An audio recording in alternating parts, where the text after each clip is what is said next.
और चलिए बुलेटिन की शुरुआत करते हैं बीकानेर की बड़ी खबर के साथ। आपको बता दें कि लोकसभा चुनाव की हार की समीक्षा और बैठक रार। देहात कांग्रेस की बैठक में हंगामा, प्रभारी फूसाराम गुदारा की मौजूदगी में हंगामा हुआ।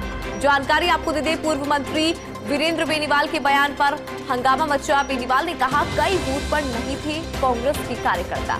इस पर कांग्रेस नेता राजेंद्र मून के समर्थकों ने जमकर विरोध यहां पर जताया और देहात जिला अध्यक्ष विष्णुराम सियाई ने समझाइश का प्रयास यहां पर किया। एक बार की बैठक स्थगित करनी पड़ी और अब दोबारा शुरू हुई बैठक। अधिक जानकारी लेंगे सहयोगी लक्ष्मण राघव हमारे साथ बने हुए। लक्ष्मण, विस्तार से जरा जानकारी दीजिए उस बैठक को लेकर, क्योंकि एक बार तो बैठक को स्थगित भी करना पड़ा लेकिन दोबारा से फिर शुरू हुई। क्या है जानकारी?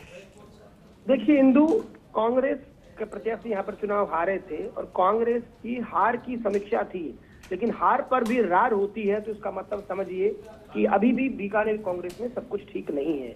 दरअसल पूर्व मंत्री वीरेंद्र बेनीवाल ने कुछ सवाल उठाए। उन्होंने कहा कि हम जीत सकते थे इलेक्शन, लेकिन लूणकरणसर में बूथ पर कई बूथ ऐसे थे वहाँ कार्यकर्ता नहीं थे। हालांकि ये अलग बात है कि वीरेंद्र बेनीवाल की भी अपनी कहानी है। विधानसभा चुनाव में वो बागी होकर चुनाव लड़े थे, तो एक कहीं ना कहीं आपसी जो खींचतान है वो स्वाभाविक तौर पर थी। ऐसे में जो कांग्रेस के प्रत्याशी रहे राजेंद्र मूड, उनके समर्थकों ने हंगामा कर दिया और ये कहा कि आप बताइए कौन से बूथ पर कार्यकर्ता नहीं थे। हालांकि उसके बाद में जो समझाइश की गई, शांति हुई, बैठक दोबारा शुरू हुई।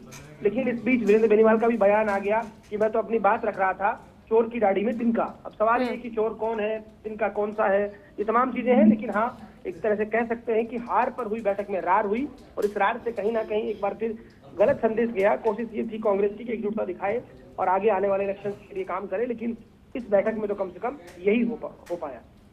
चलिए लक्ष्मण, बहुत शुक्रिया जानकारी साझा करने के लिए।